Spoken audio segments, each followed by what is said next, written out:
여러분 안녕하십니까. 썬킴의 세계사 완전정복에 여러분들의 귀염둥이 썬킴 인사드리겠습니다. 썬킴과 함께하는 세계사 다 같이 돌자 지구 한 바퀴.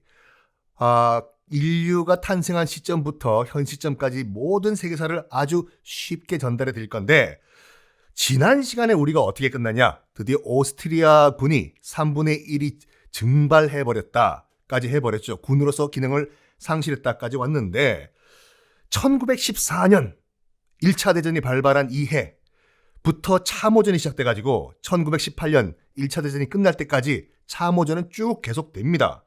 그 시발점이 어디냐? 욕 아니에요. 마른강의 대치라고 말씀드렸지 않습니까? 마른강 벨기에 건너와가지고 돌격! 파리로 공격! 파리 앞에, 파리로부터 약 50km 떨어져 있는 강이 있는데 거기서 정말 지루한 대치가 시작돼요. 참호전이. 거의 4년 동안 이제 마른 강을 중심으로 땅 따먹기가 왔다 갔다 하는데, 여기에 독일 망하는 소리가 또 들려요. 영국이 참전을 해버립니다. 영국은 어차피 참전하게 돼 있어요. 프랑스와 동맹이기 때문에. 야, 우리 저 프랑스 울랄라 지금 당하고 있는데 뭐 우리 가져가야 될 거 아니야. 근데 명분이 없어. 명분이. 뭐 참전할 명분이 없나? 저거 봐 지금. 독일이 멀쩡히 가만히 있던 그 불쌍한 벨기에를 공격해버렸네. 중립국을. 맞다. 저게 명분이구만. 자, 독일. 왜 영국? 너가 국제조약 깨버리고 아주 잘 살고 있던 벨기에 중립국을 왜 발라버리냐? 우리 가만히 있을 수 없다. 우리도 참전이다. 어이구야. 그래서 독일이 벨기에를 공격했다는 그 명분으로 영국이 드디어 1차 대전에 참전을 합니다. 자, 여러분들 지난 시간까지 쭉 제가 말씀드렸던 슐리펜 계획 기억나시죠? 7주 안에 프랑스를 발라버리자라는 독일 계획이었는데, 무산된 게 군사를 분산 배치한 것도 있지만, 울랄라? 프랑스가 생각보다 빨리 군을 동원을 했네? 독일 깜짝 놀랐어요. 원래는 그 독일군 계획이 이거였거든요. 기차하면 뿌뿌 칙칙폭폭. 우리 독일이 짱인데, 저 봐라. 프랑스 아직도 달구지 타고 다니는 저것들이 파리 근교에서부터 이 마른강 쪽으로 군사를 동원할 거면 꽤 걸릴 거야. 야, 밀고 나가자. 근데 바로 코앞에 울랄라 이다 도시 이다 시골이 와 있네. 왜 그랬냐면 독일군 측에서는 상상도 못했을 그런 변수가 등장합니다. 바로 파리의 택시 부대. 한 파리에 택시가 10,000대 정도 있었다고 하는데, 택시 기사들이 빵빵빵빵, 야, 우리 조국 프랑스가 독일에 발리고 있다. 근데 기차가 없어가지고 군인들을 못 실어나르는데 우리 택시 기사들을 울랄라 실어나르자. 그래가지고 택시 한 대당 3명에서 4명의 병사들을 싣고 마른강 쪽으로 뿌뿌뿌뿌 띠띠띠띠 달려갔다고 하죠. 파리의 택시 부대 때문에 총동원이 가능했습니다. 자, 이 마른강을 가운데 놓고 이제 참호전이 시작이 되는데, 여러분 영화 1917에서 보는 것과 같이 쭉 500m 정도 되는 그 폭을 놔두고 양측에 땅을 파서 참호를 전을 해요. 이 500m, 그러니까 독일군 진지에서 프랑스군 진지까지 그 거리, 그 평야를 이제 500m 정도 되는 무인지대, 노맨스랜드라고 하는데, 여기가 정말 비참함의 끝이었다고 해요.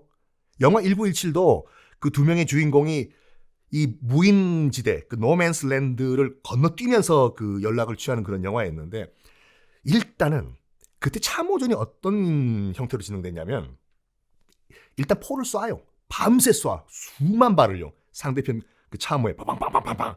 왜냐면 상대편 참호까지 가기 위해서는 수많은 철조망과 지뢰와 이걸 통과해야 되기 때문에 일단 대포로 다 날려버리는 거예요. 수만 발을 쏜 다음에 그 다음날 아침 지휘관이 호각을 불면은 그냥 달려요. 노맨스랜드 무인지대를 통과해가지고. 그러면 저쪽에서 뭐하냐, 상대편이 뭐하냐, 기관총으로 갈겨버리는 거예요. 그래서 후두두두두 정말 그 의미 없는 소모전이죠. 한번 돌격 앞으로 해버리면 몇만 명씩 날아가 버리니까. 이거를 4년 동안 했다니까요. 그래서 여러분 인터넷에서 그 참호전, 1차 대전 참호전에 관련된 그 자료 사진들을 보면 끔찍한 것이, 노맨스랜드, 일단 포격전이랑 돌격전 끝나면은 아무도 없지 않습니까? 시체밖에. 철조망이 걸려있는 시체들, 포탄 구멍에 빠져있는 시체들, 또 비가 오면 늪이 되는 포탄 구멍, 이게 늪이 돼버리거든요. 그 늪 안에는 시체들이 둥둥 떠다니고, 그리고 또 그 지역, 영불 해역 지역이 또 비가 자주 오거든요. 비가 오면은 참호는 그냥 물구덩이가 돼버리는 거예요, 여기. 그래서 시체는 썩지, 또 참호는 웅덩이가 되기 때문에 병사들은 다리가 썩어 나가지, 시체들 또 쥐들이 파먹죠, 질병 돌죠, 난리가 나는 거예요, 그때. 그때 이 병사들의 유일한 희망과 위안은 뭐였냐? 가족들에게 편지 쓰는 거였거든요. 여보, 로잘레나, 난 잘 지내. 우리 아들 조세피나, 조세피는 여자구나. 조세피는 잘 지내니? 그래. 근데 군수 내부에서 뭘 걱정했냐면, 이 병사들이 말이야, 이 열악한 전장의 실태를 그대로 편지에 써가지고 보내면 뽀록 나잖냐. 그래서 모든 편지들 한 장 한 장 한 장을 다 검열을 했어요, 그 당시에. 근데 검열을 할 필요가 없었던 것이, 이 병사들도 걱정이 되니까 아빠 곧 죽는다, 야 아이고야 살려줘 아들아, 이렇게 안 보냈어요. 고향에 있는 가족들이 걱정되니까 다 거짓말로 아빠 잘 지내, 걱정하지 말고 엄마 잘 챙겨드려라, 밥 여기 밥 잘 나와 배가 불러가지고 야 잠이 와서 전투를 못할 지경이야, 이런 식으로 편지를 보내서 고향에 있는 가족들을 안심시켰다고 하지요. 이렇게 1차 대전이 발발한 1914년은 흘러갑니다. 이 1914년 12월 24일 크리스마스 이브죠. 기적이 일어납니다. 전장의 기적이라고도 또 부르는데, 이때 1914년 12월 24일 독일군 참호에서 노래가 나와요. 거룩한 밤, 고요한 밤. 이 소리를 듣고 영국군과 프랑스 진지에서 Look! Germans! They are singing the songs! 거룩한 밤. 죄송합니다. 제가 영어만 할 줄 알고 독일어를 몰라가지고 우리말로 불러드렸는데 아시는 분은 그냥 퉁치고 넘어갔어요. 서로 양측 참호에서 엉엉 울고 난리가 난 거예요. 맞다, 오늘 크리스마스 이브였구나. 양측 참호에서 다 같이 캐롤을 부른 거예요. 독일군 참호에서도 캐롤을 부르고 고요한 밤 홀리 나잇. 서로 그때 약속도 안 했는데 서로 참호를 나와가지고 총 다 놓고, 서로 독일군도 참호에서 나오고 프랑스군도 참호에서 나오고 영국군도 참호에서 나와가지고 무인지대로 걸어 나와가지고 서로 악수를 하고 서로 포옹을 하고, 오늘 하루만큼은 싸우지 말자, 서로 음식도 나눠 먹고 서로 사진도 찍고 그렇게 했다고 하죠. 1914년 12월 24일 그 당시 크리스마스 이브. 그리고 그 다음날 크리스마스 당일이죠. 12월 25일은 양측 군대에서 나와가지고 아예 무인지대에서 축구 경기까지 했다고 해요. 분데스리가잖아, 분데스리가. 누가 이겼겠습니까? 당연히 독일이 3대2로 이겼다고 합니다. 야? 아니구나. 프리미어리그가 더 잘하는구나.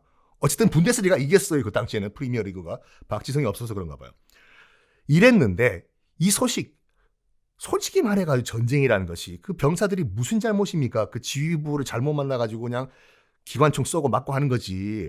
어떻게 보면 다 친구일 수도 있는 상황인데, 이 소식이 군 수뇌부의 양측에 전달이 돼요. 격분을 하는 거죠. 야, 이 자식들이 지금 전쟁을 지금 소풍 나왔냐? 그래가지고 안 되겠다. 속전속결로 이거 끝내버려야 되겠다. 안 그러면 이거 밥도 죽도 안 될 것이다. 이때부터 그 이름도 유명한 대량 살상 무기가 등장을 합니다. 앞에 나왔던 기관총은 당연한 거고 화염 방사기가 등장한 것도 이때예요. 근데 군수내부에서는 그거 써가지고 몰살시켜 상대편, 이렇게 얘기했지만, 아니 불과 며칠 전까지만 하더라도 서로 음식 나눠 먹고 사진 찍었던 분데스리가 애들이 저쪽에 있는데 내가 죽일 수 있겠습니까? 마음 편하게. 크리스마스 이브 이후부터는 의도적으로 안 죽이는 싸움을 했대요. 총도 하늘 공중으로 쏴버리고 화염 방사기도 엉뚱한 방향으로 쏴버리고.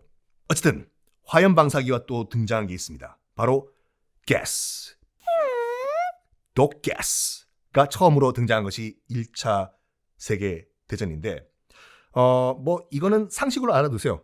1차 세계대전의 3대 대전이라고 하면 솜, 전투, 베르댕 전투, 이프르 전투 이게 세 개가 있는데 1915년 이프르 전투, 이프로 아니에요. 이프르예요. 이프르 전투에 처음으로 독일군이 독가스를 사용을 했습니다. 얼마나 고통스러웠냐면 한 병사가 그 독가스를 맞고 이런 기록을 남겨요. 눈이 너무 아프다. 석탄으로 눈을 지지는 것 같다. 결국 앞이 보이지 않았다. 너무 고통스럽고 너무 무섭다. 눈이 정말 안 보인다. 이건 무엇인가? 라는 기록을 남기는데 그 병사 이름이 뭐냐? 바로 아돌프 히틀러입니다. 1차 대전에 연락병으로 일반 병사로 참전을 했어요. 그 아돌프 히틀러가 독가스를 맞고 그런 기록을 남깁니다. 1차 대전 보면 우리가 알고 있는 2차 대전 전쟁 영웅 악당들 다 나오는데 그 갈리폴리 해전이라고 있어요. 갈리폴리 해전이 뭐냐면 오스만 투르크란 나라가 있었거든요. 나중에 터키가 되는. 오스만 투르크도 독일과 오스트리아 편을 들어가지고 영국과 프랑스랑 싸우는 상태였었어요. 빵야 이런 식으로. 영국 함대가 너무 가짜는 거지. 야, 저 오스만 투르크 어디서 굴러온 애들인데 저기 뒤에서 빵야 그러냐? 어이, 대영 제국 함대여 지중해를 돌아가지고 터키 쪽으로 가서 터키를 한번 발라버리자 하고 영국 해군이 그 독일과 싸우다가 저기 북해에서 삥 돌아가지고 지중해를 통과해서 터키 쪽으로 가요. 도착을 했어요. 영국 해군이 한 200 몇 척이 도착을 해가지고 야, 우리 영국 해군 발포! 근데 거기서 밑에 있는 그 장수들이 뭐라고 했냐면 저기 발포는 좋은데 영국 육군들이 도착하면은 같이 작전을 펼치시죠. 우리가 한포 사격을 한 다음에 그 육군이 좀 같이 발라버리면은 효과적이지 않겠습니까? 했더니 그 당시 같이 갔던 영국 해군 장관이 무엇이요? 야, 대영 제국 함대를 지금 무시하는 것이요? 육군 필요 없어. 우리 해군끼리 알아서 해. 자신만만, 약간 거만했던 영국 해군 장관, 해군 단독 작전으로 그냥 발라버리려고 그냥 한포 사격을 했어요. 그러나 어떻게 됐냐? 오스만 투르크의 대포들도 만만치가 않았거든요. 그래서 육군이 도착했으면은 이길 뻔했던 전투, 그 갈리폴리 해전이라고 하는데 이 해군의 오만함 때문에 완전 영국 해군이 발려버려요. 그래가지고 거기에 책임지고 그 당시에 돌격 명령을 내렸던 영국 해군 장관이 뭐 사임을 했다는 얘기도 있고 잘렸다는 얘기도 있는데 어쨌든 그만뒀어요. 그 장관 이름이 바로 윈스턴 처칠입니다. 나중에 영국 수상이 되죠. 자, 일단 그 마른 강을 상대로 지리한 참호전이 계속이 됩니다. 1차 대전의 3대 대전, 솜 전투, 베르댕 전투, 이프루 전투. 여기에서 한 측에서 보통 한 하루에 5만 명씩 죽어나갔대요. 그러면 합쳐서 양측에서 독일과 뭐 영국, 프랑스 이쪽이 합쳐가지고 한 10만 명씩 몰살이 되는 대살육전이에요. 오죽했으면 독일에서 여론이 이런 말까지 나왔다고 하죠. 일단 사람이 10만 명이 죽었으면 10만 명을 또 보충해야 될 거 아니에요. 신임 병사들을. 그래가지고 전장으로 기차 타고 나가는 그런 젊은이들을 보고 그 당시 독일 황제였던 빌헬름 2세와 그 아들들을 위해 가지고 도살장에 끌려가는 소처럼 보인다. 슬프다. 뭐 이런 말까지 나왔다고 하는데 아유. 어쨌든 이 세전투에서 독일은 정예 병력 대부분을 다 잃어버려요. 그렇죠. 훈련시킨 애들 다 날아갔겠죠. 거기서 하루에 10만 명씩 죽는데 그러면 독일 군수 내부 측에서는 어라? 이 뭐야? 우리가 계산했던 거와는 달리 흘러나가네. 우리는 한 예비 병력 이 정도까지만 있으면 다 끝낼 줄 알았는데 야, 저기 예비군 몇 명 나왔냐? 없는데요.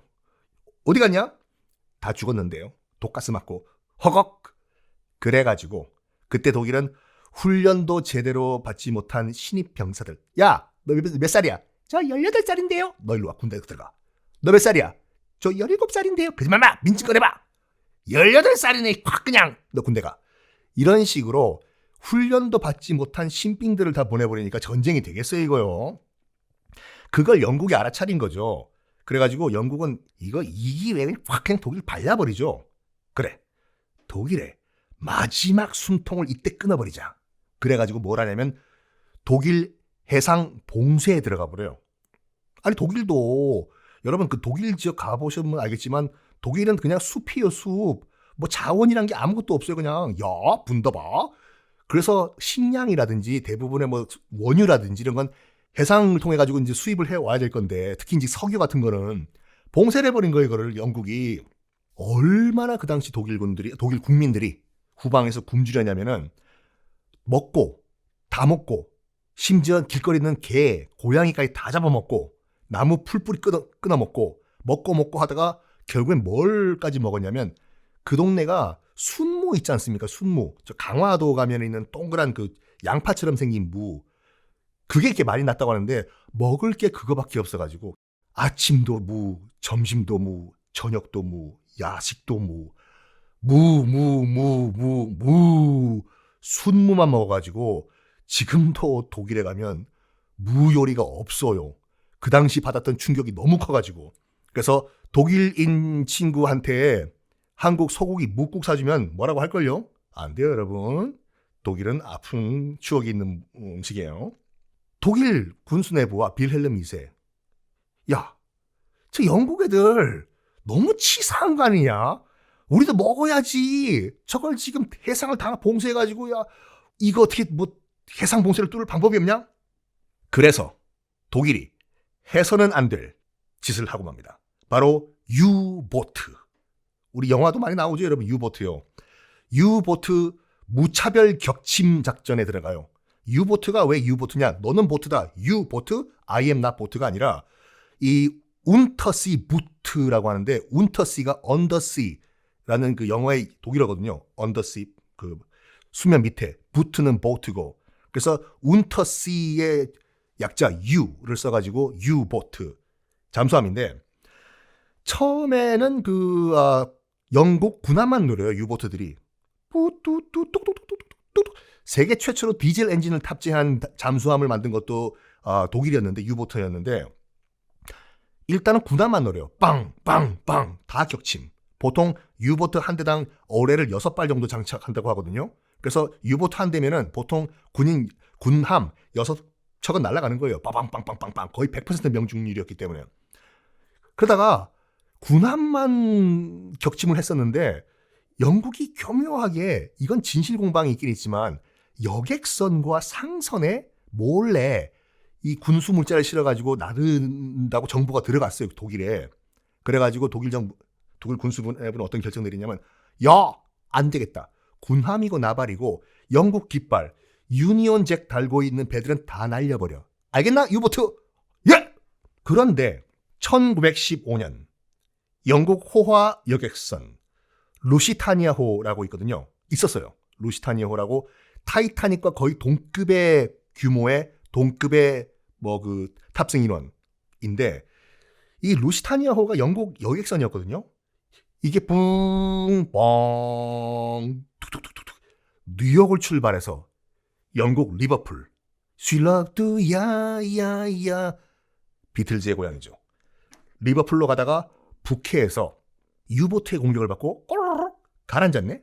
그래서 탑승객은 거의 다 사망을 해버리고 문제는 탑승객 중에 다 영국인이 아니라 한 126명 정도가 미국인이었어요.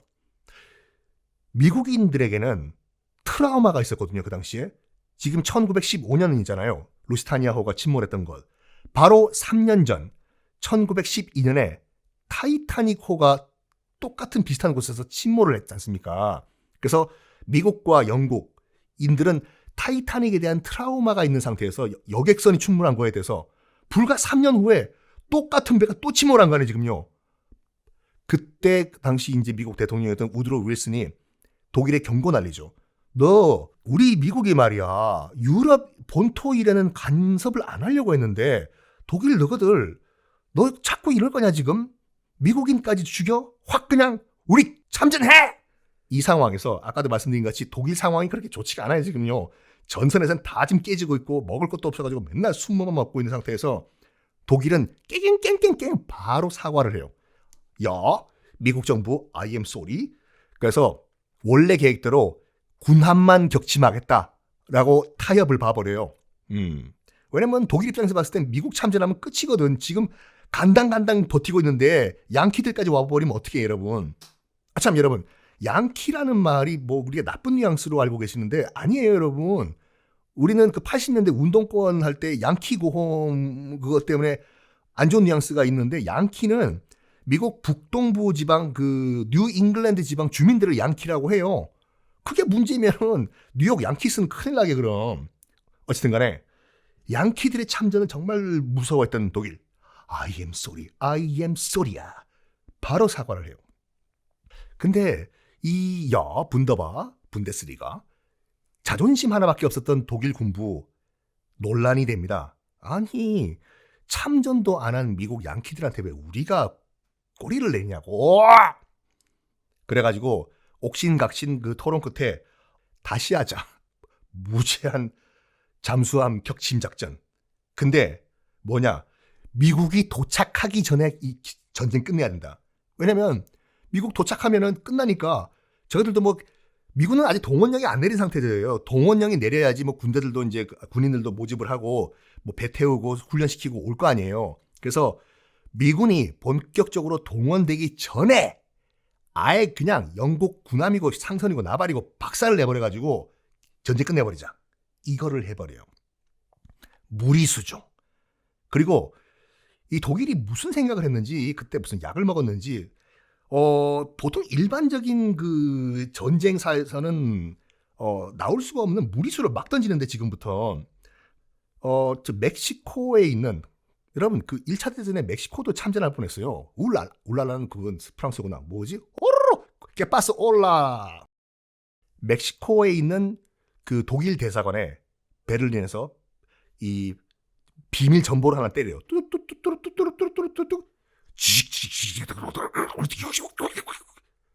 멕시코에서 받은 거예요, 그 정보를.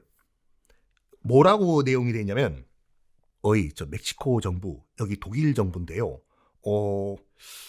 밑에서, 멕시코가 미국 밑이잖아요. 밑에서 미국을 좀 기습 공격을 해 주십시오. 뭐 뉴멕시코주, 뭐 텍사스주 이쪽 정도로 공격을 해 주시면 어차피 여러분 텍사스라든지 캘리포니아 이런 주들은 다 원래 멕시코 땅이었거든요. 미국 멕시코 전쟁에서 멕시코가 져가지고 미국한테 먹힌 거예요. 아니면 괜히 주 이름이 미국 주 이름이 뉴멕시코고 특히 캘리포니아 같은 경우에는 칼리포니아라고 해서 원래 멕시코 땅이거든요. 로스앤젤레스도 로스안젤리오스라고 해가지고 엔젤의 천사의 도시. 그 캘리포니아 가보신 분은 알겠지만 지명들이 거의 100% 스페인어예요. 샌프란시스코, 또 성프란시스코, 산디아고, 산마리노 다 이렇게 스페인어로 돼 있는데 왜 그럴까? 거기 원래 멕시코 땅이었거든. 그래서 독일 정부가 몰래 전보를 쳐요. 뚜뚜뚜뚜뚜뚜뚜뚜. 멕시코가 밑에서 혹시 저기 미국을 그 급습을 좀 해주면 나중에 그 잃어버렸던 땅 찾는 거 독일이 좀 도와드리겠습니다. 라고 전보를 치는데 이게 발각이 돼요. 어떻게 발각이 되냐? 멕시코가 미국 워싱턴에 이걸 전보를 갖다 준 거냐? 아니요. 그때 암호화되어 있는 숫자로 암호화되어 있는 암호 전보를 쳤어요. 독일에서 멕시코로. 근데 그게 너무 허술해가지고 중간에 그 영국에서 인터셉을 해버리거든요. 바로 당일날 해독을 해버려 영국이 그거를. 뭐야 이거 이따위로 암호라고. 와씨 야 이거 미쳤네. 그래가지고 영국이 미국한테 찔러버린 거예요. 야 독일이 멕시코에 이런 전보 보냈다 너 아냐? 미국도 더 이상은 못 참겠다. 저번에 뭐 독일 애들 우리 미국인들 막 바다에 수장시키더니 뭐 어째? 멕시코랑 짝짝꿍을 해가지고 미국을 급습? 우리 미 합중국은 그 당시 위드로 윌슨 대통령이 있는데 우리 미 합중국은 독일에 공식적으로 선전포고를 합니다. 라고 해서 1917년 4월 미국이 독일에 정식으로 선전포고를 해요. 1917년. 그런데 미국은 1918년에 그 군대를 보내거든요. 유럽 대륙에. 왜 그러냐? 게을러서?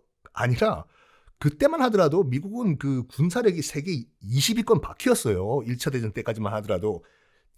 동원할 수 있는 군대가 기껏해야 10만 명도 안 됐거든요. 그 당시에 미국이. 동원을 해야 돼요. 일단 선전포고 때린 다음에 여러분 그 양키 할아버지 머리 모자 큰 거 쓰고 흰 수염 나가지고 I want you 라고 하는 그 포스터 기억나시죠? 그게 1차 대전 모병 그 포스터거든요. 그거 때려가지고 그때부터 네, 오세요. 논산 말고 이쪽으로 워싱턴 쪽으로 오세요. 해가지고 그때부터 모으기 시작한 거예요. 선전포고 먼저 때리고 모집. 그래가지고 1918년이 돼야지 겨우 한 200만 명 모병을 해가지고 그때 유럽 대륙으로 보내는데, 어쨌든 간에 지금 독일은 하는 짓마다 다 걸리는 거예요. 이게 되는 게 없어요. 운명의 독일.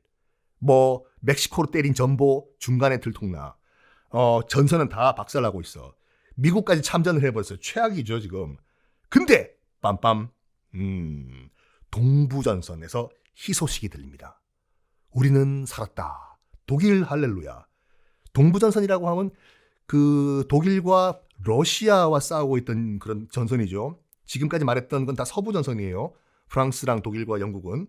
동부전선에서 희소식이 들리는 게 뭐냐면, 러시아가 갑자기 노동자 농민 혁명이 일어났대요.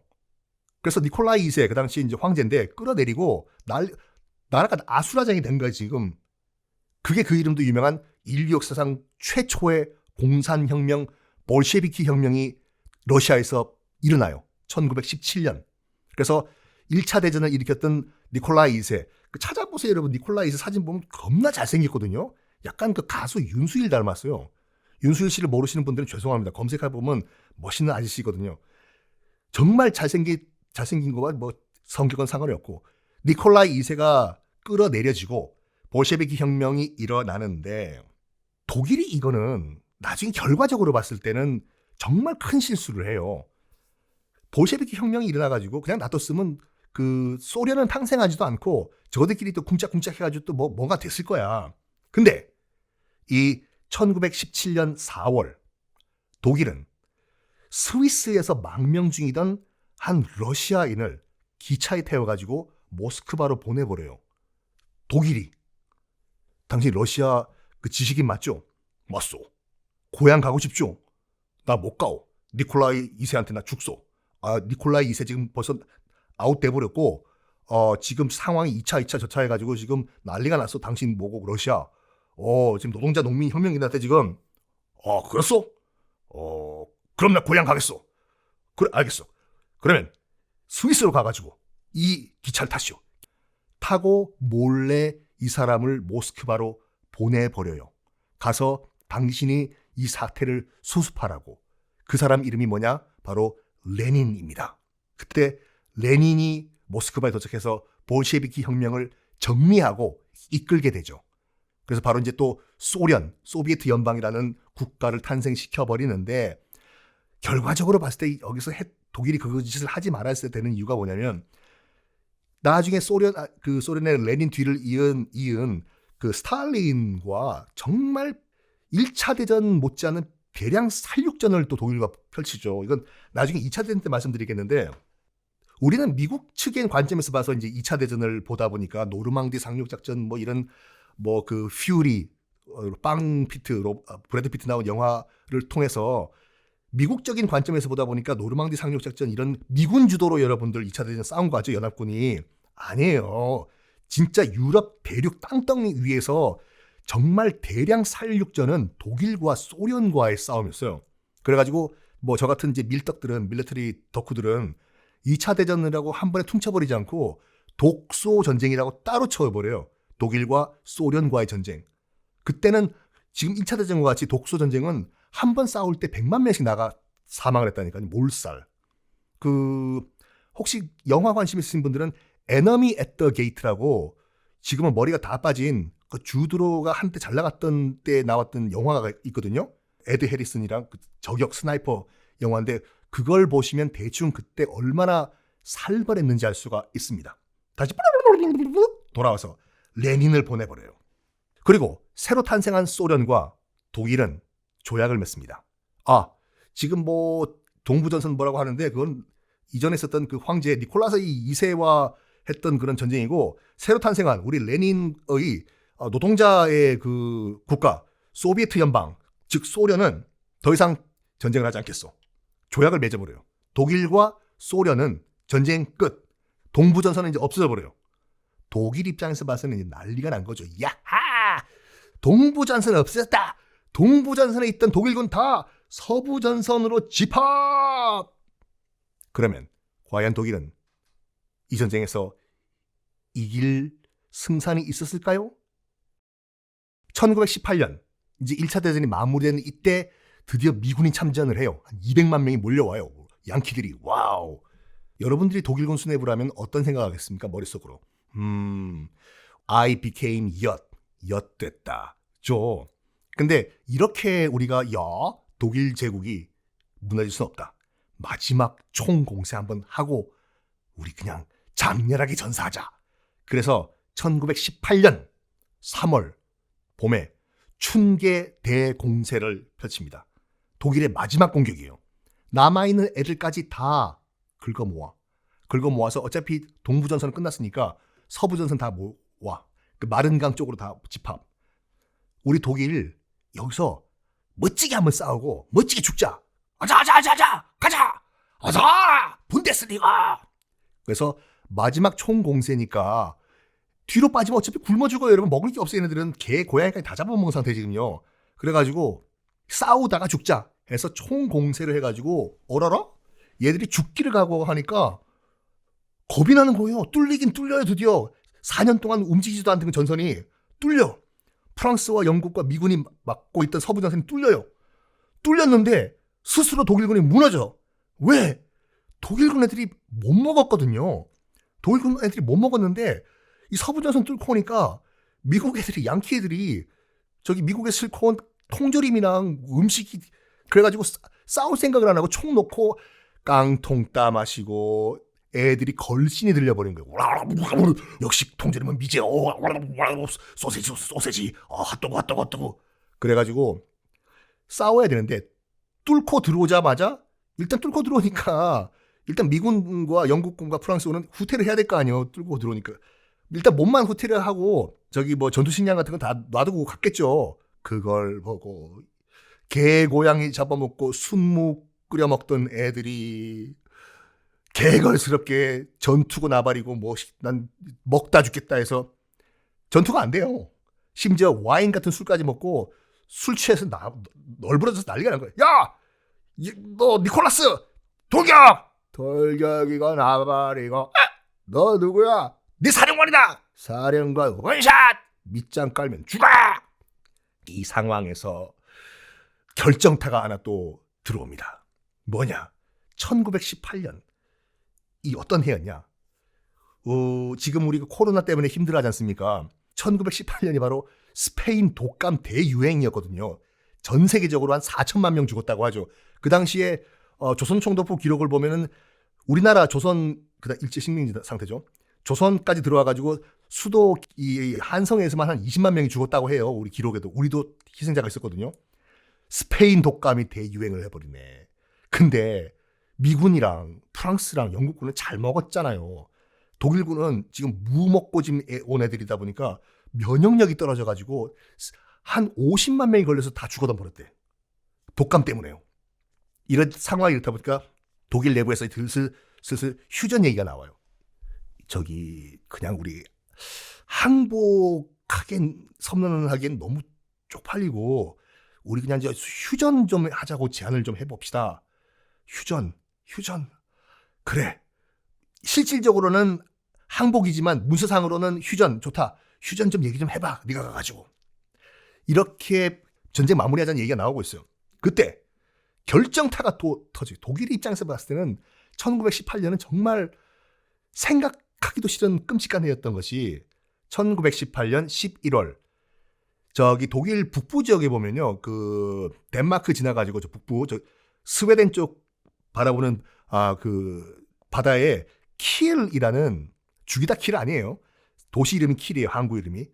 킬이라는 군항이 있었어요. 그 당시에 독일 해군 기지였는데 거기서 수병들한테 해군들한테 마지막 작전 명령이 떨어져요. 명예 전투를 치러라. 말 그대로 바다 나가서 죽어라 이거예요. 너희들 여차여차해서 우리가 휴전 뭐 분위기가 이런데 그냥 우리가 자존심이 허락하지가 않는다야. 너희들 전함 끌고 나가가지고 저 영국 해군이든지 뭐든지 한번 붙고 그냥 장렬히 전사해. 명예 전투 명령이 떨어져요. 자살 명령. 근데 지금 그 군항이지 않습니까? 근데 육군들 지금 저 서부 전선에 싸우고 있는 육군들은 이 돌아가는 상황을 잘 몰라요. 지금 라디오가 있나, 뭐 인터넷이 있나, 뭐가 있나. 그냥 쏘라면 쏘고 돌격이면 돌격이고, 뭐 위에 지휘부가 우리가 독일군이 이기고 있다고 하면 뭐 그런가 보다인데, 이 군함 같은 게 군인들, 수병들, 해군들은 일단은 한국에 계속 정박을 해 있지 않습니까? 그래서 민간인들, 그 주변 동네에 있는 민간인들과 교류도 있고, 그래서 대충 상황 돌아가는 걸 다 알고 있었어요, 해군들은요. 독일군 해군들은. 야, 우리 독일 이제 완전 진 것 같아. 오이씨, 그래? 야, 그럼 우리 곧 집에 갈 수 있겠네? 그래요. 뭐 완전 발리고 있다는데 서부전선에서 애들 지금 뭐 굶어가지고 뭐 미군 깡통에 막 난리가 난데, 이런 상황에서 위에 군 수뇌부가 전투하러 나가라니까 죽으라는 거 아니에요. 그래서 수병들이 뭐라고? 이 미친놈들 이거 지금 뭐? 죽으라고? 헤! 웃기고 앉아있네. 못 죽어! 해서 킬 군항에서 수병들이 반란을 일으켜요. 이게 1918년 11월이거든요. 킬 군항의 반란, 이 사건인데, 수병들이 이 반란을 일으키니까 그 동네에 있던, 그 주변에 있던 노동자, 농민들이 다 합세를 해버려요. 왜냐면 우리도 참을 만큼 참았다 이거지. 언제까지가 우리가 묵국만 먹고 견디냐고. 확 그냥 빌헬름 2세 확 그냥 확. 이게 저 북부에 있는 킬 군항에서 시작된 이 농민 노동자 반란이 전국으로 다 퍼져버려요. 그래가지고 그 유명한 1918년 독일 11월 혁명이 일어나거든요. 혁명이 일어나가지고 왕조가 무너져요. 빌헬름 2세 너 확 어디서 있어 빌헬름 2세. 이 자식들 너 때문에 지금 우리 아들 조카 다 죽었어. 빌헬름. 아, 여러분, 빌헬름이라는 게 독일식 발음으로 하면 빌헬름이고 영어식 발음으로 하면 윌리엄이거든요. 어쨌든 간에 이 빌헬름 2세 어딨어? 확! 빌헬름 2세도 살아야 될 거 아닙니까? 그렇지만 난 정말 찌질하다고 보는데, 빌헬름 2세가 폭동이 일어나니까 옆에 네덜란드로 튀어버려요. 밤기차 타고 뿌뿌. 나 같으면 당당하게 죽겠다. 그냥 자기도 책임 있으니까. 근데 나는 살아야지 그러면서 네덜란드로 튀어버려요. 이제 왕은 없어요. 왕조가 무너졌어. 드디어. 독일도 솔직히 어떻게 보면 스스로 무너진 거예요. 내부 혁명이 일어나가지고.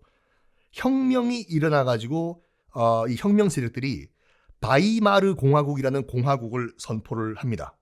독일 역사상 첫 공화국, 리퍼블릭인데, 이 바이마르 공화국, 리퍼블릭이지 않습니까? 의회 정치가 시작이 되는데, 이게 의회 정치가 좋은 것 같죠? 아니 뭐 결과적으로는 좋긴 좋은데, 이 당시는 독일에겐 쥐약이었던 것이, 이제 전쟁 마무리하고 국가 재건을 하려면 나름대로 어떤 통솔력이 강한 지도력이 필요한 건데, 이 공화국, 바이마르 공화국이 설립되면서 한 40개, 50개 정도 되는 군소 정당들이 난립을 해가지고 치고받고 난리가 나, 이게요. 야, 정권 우리가 잡아야 돼. 뭔 소리야?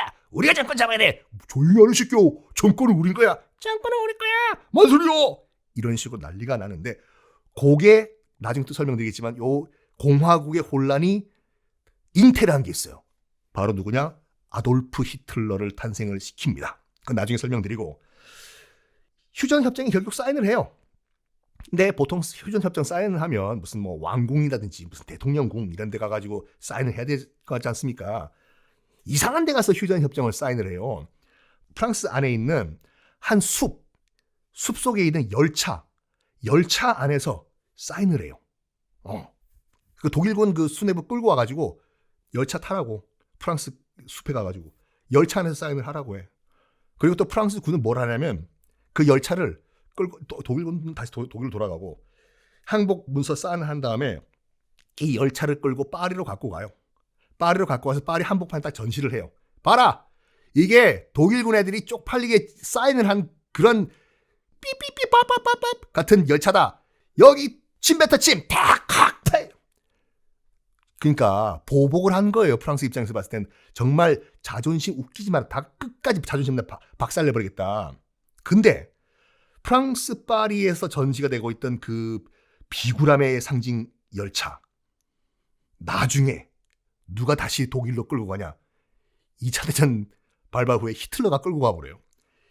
히틀러가 끌고 와가지고 다시 사인했던 그 숲의 고자리 갖고 와가지고 2차 대전 얘기거든요. 2차 대전 프랑스로부터 항복 사인을 받아냅니다. 찌질하고 혼자 진짜. 자, 여러분들 1차 대전이 이제 마무리되고 있는데 이제 뭐 해야 되냐? 비청산해야죠. 비청산. 그래서 1918년도에 1차 대전이 끝난 다음에 1919년, 우리로 치면은 3.1운동이 일어났던 1919년에 파리 강화 회의가 베르사유 궁전에서 열립니다.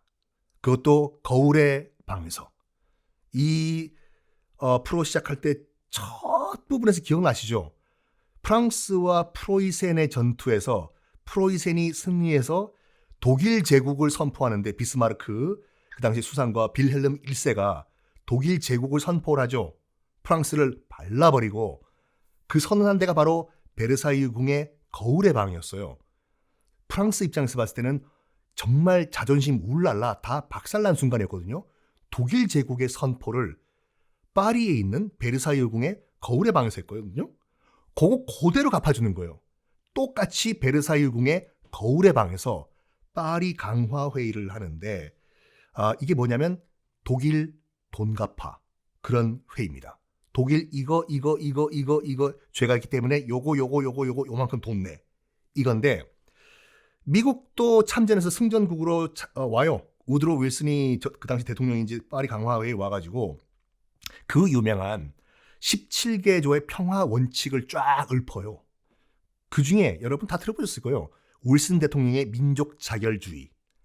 우리로 치면 3.1운동을 일으켜 촉발시켰던 그런 전 세계에 있는 모든 민족들은 스스로 운명은 스스로 결정해야 된다. 뭐 식민지들은 다 독립시켜야 된다. 이게 우리가 국사 시간에 배웠던 거는 우드로 윌슨이 정말 대단한 인물이야. 저런 인물이 미국 합중국의 대통령이라니 역시 미국은 선진국이야. 천조국이야. 라고 하시는 분들이 계시는데 그것만 배워서 그래요. 역사 시간에 우드로 윌슨이 1919년에 민족 자결주의 원칙을 천명했다. 근데 민족 자결주의 원칙을 천명한 이유가 우드로 윌슨이 무슨 평화주의자라 가지고 독립하라 식민지여 이게 아니라 그 말한 이유는 뭐냐면 독일의 식민지들을 다 독립시키려고 한 얘기예요. 그거. 어이 나 미국의 우드로 윌슨이란 대통령인데 독일 식민지들 다 들으시오. 너희들 민족은 운명은 너희들이 스스로 결정해야 될 거 아니야. 그러니까 독일 식민지 그만두고 다 독립해. 이 얘기예요. 근데 그거를 맥락 다 끊어버리고 민족 자결주의만 싹 갖다 와서 우리 거로 끌어보니까 이 전 세계에 있는 모든 식민지와 독립하라. 평화주의자로 우리가 알고 있는데 아니에요. 어쨌든 간에 그 당시 이제 일제 식민지로 전락한 조선 한 10년 됐죠. 1910년도에 이제 합병됐으니까 한 10년 동안 그 일제 핍박을 받던 조선 백성들도 그 소리를 듣고 뭐라고? 민족 자결주의를 스스로 운명 우리가 결정해야 된다고? 만세! 만세! 했던 것이 1919년 3.1운동 만세운동인데 만세 우리 입장에서 봤을 때는 만세 참 의미가 있는데 서강 열강들 입장에서 봤을 땐 쟤네들 왜 만세를 하니? 라고 생각을 했어요. 왜냐면 어이없게 와 빡돌아 어이없게 일본은 그 당시에 연합국 측에 가담을 했던 승전국이었어요. 기억을 하시겠지만 여러분 영국과 일본은 동맹이었거든요. 영일 동맹이라고. 그래서 나름대로 참전을 했어요. 일본도 뭐 크게 전투는 없었지만 승전국이에요. 아까도 말씀드렸지만 민족 자결주의는 패전국 식민지 독립하라고 했거든요. 근데 일본은 승전국이잖아요. 그래서 그 당시 서구 영강들은 조선은 your Japan colony죠. 맞습니다. Japan 승전국이죠. 하! 승전국 됐어. 그러면 식민지 독립할 필요 없어요. 하! 와까리 마시다. 이렇게 된 거예요.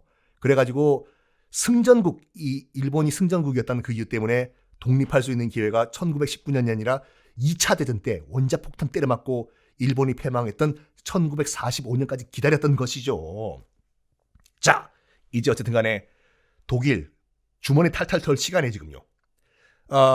전쟁 배상금을 이 독일에게 요구를 하는데 독일 입장에서 봤을 땐 도저히 받아들일 수 없는 걸 제시를 해요. 특히 프랑스가 가장 큰 피해를 받기 때문에 프랑스 땅에서 전쟁을 한 거예요. 1차 대전은. 매년 국민 총생산, 독일 총생산의 10%를 바쳐라.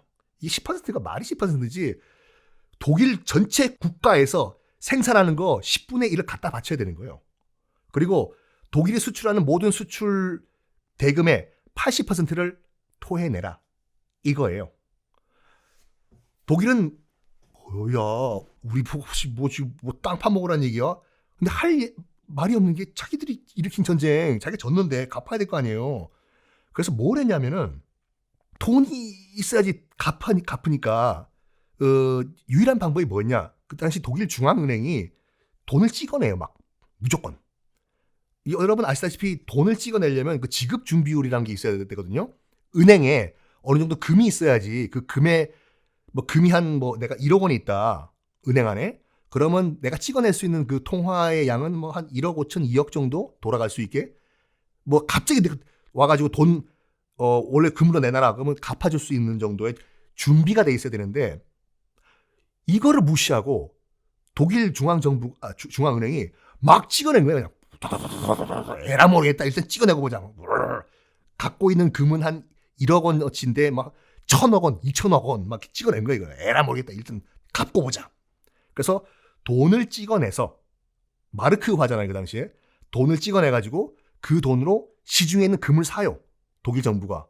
그래서 그 금을 프랑스나 영국에 갖다 바치고 이런 식으로. 처음에는 독일 국민들이 몰라요. 그 당시에 뭐 그 금융 시스템에 대해서 잘 아는 것도 아니고 설마 독일 우리 정부가 국민들 뒤통수를 칠 것인가. 뭐 금이 은행에 있으니까 돈 저렇게 찍어내겠지. 웬걸. 일단 금이 다 빠져나가고 독일 국민도 알아냈어요. 뭐야 은행에 창고에 금도 없는데 그냥 막 찍어낸 거야? 어? 그럼 우리가 갖고 있는 이 마르크화 이거 뭐야? 휴지. 빠밤. 인플레라고 들어보시죠. 인플레이션. 통화 팽창. 말이 좋아서 통화 팽창이지 돈은 그냥 휴지 조각 되는 거예요. 여러분 그 베네수엘라 지금 짐바브웨에 가면은 지폐 단위가 1조 달러라 뭐 담배 한 값에 뭐 23조 달러 뭐 이렇게 된다고 하지 않습니까? 공이 몇 개인지도 셀 수도 없어. 그냥 종이 쪼가리예요. 그래가지고 독일 경제는 그때 폭망을 해버립니다. 그래서 다시 1800년대로 후퇴를 했다고 하죠. 독일인들 부글부글 자존심이고 나발이고 부글부글 뭐 경제가 1800년대 부글부글 희생양을 찾기 시작해요. 우리가 멍청해서 진 게 아니야. 우리 위대한 게르만 민족인데 왜 우리가 졌겠어. 돈이 종이 쪼가리 된 게 우리가 멍청해서 그런 게 아니야. 뭔가 재수가 없었던 거야. 근데 왜 졌지? 왜 이게 돈이 종이 쪼가리 됐지? 희생양을 찾고 있었는데 희생양을 누구를 삼았냐면 쟤들 뭐지? 금융업 다 잡고 있는 애들? 쟤네들은 우리가 숙모 먹을 때 쟤네들은 스테이크 먹고 있네? 쟤들 때문에 우리 독일이 망한 거야. 그치? 야, 쟤네들 누구야? 그들이 바로 유태인들이었어요. 그래서 그 당시에 독일 분위기가 뭐였냐면 우리는 충분히 이길 수 있는 전쟁이었다, 독일이. 그렇지만 저 금융업을 잡고 있는 수전노 유태인들이 후방에서 교란을 시켜가지고 독일이 졌다. 이런 흉흉한 헛소문이 돌기 시작을 하는 거예요. 그게 이제 뿌리가 돼서 나중에 유태인 대학살까지 연결되는데 다시 한번 여러분들 시계를 돌려가지고 1910년으로 돌아가 봅시다. 아직 1차 대전은 발발하기 전이에요. 지금 독일 국민들이 1차 대전 끝난 다음에 독일 국민들이 화살을 금융업을 쥐고 있던 유태인들한테 돌렸다는 것까지 했어요. 다시 돌아가죠. 1910년 독일 아니에요. 오스트리아 비엔나에 미술가의 꿈을 꾸고 있던 한 미술 학도가 있었습니다. 아시다시피 그 사람 이름은 아돌프 히틀러예요. 그 빈 미술 아카데미에 계속 지원을 했는데 계속 낙방을 해요. 히틀러는 여러분 독일인으로 알고 계신데 히틀러는 독일 사람 아니에요. 오스트리아 사람이에요. 자, 오스트리아에서 빈 미술 아카데미에 계속 미래의 지원서를 넣었는데 계속 낙방한 이유가 뭐냐면 그 당시에 그 미술 사조를 보면은 뭐 야수파, 인상주의 이렇게 뭐 형 이상 말도 안 되는 이상한 그림을 그리는 시대였는데 히틀러는 뭘 그리냐면 정확하게 건축물만 그렸어요. 이렇게요. 그대로 있는 그대로 성당 무슨 뭐 시청 이런 걸 그러다 보니까 그 빈 미술 아카데미에서도 어이가 없어가지고 이렇게 얘기했다니까요. 어이 아돌프 너 미대 말고 건축학과 들어가라. 이 그림을 보라고 너. 이거는 미술학도들이 그리는 그림이 아니라 넌 어떻게 건물을 그대로 그렸냐 이거. 너 안 돼. 너 빈 미술 아카데미에 넌 들어올 자격이 없어. 여기에 독을 품어요. 청년 아돌프 히틀러가. 그래가지고 어딜 가냐면 국경을 넘어가지고 독일 민헨으로 넘어가 버리거든요. 오스트리아 사람이에요. 히틀러는요. 독일에 간 순간 빰빰 와우 빛을 본 겁니다. 그 당시 여러분들 독일은 유럽 건축의 무슨 어떻게 보면 선두주자였거든요.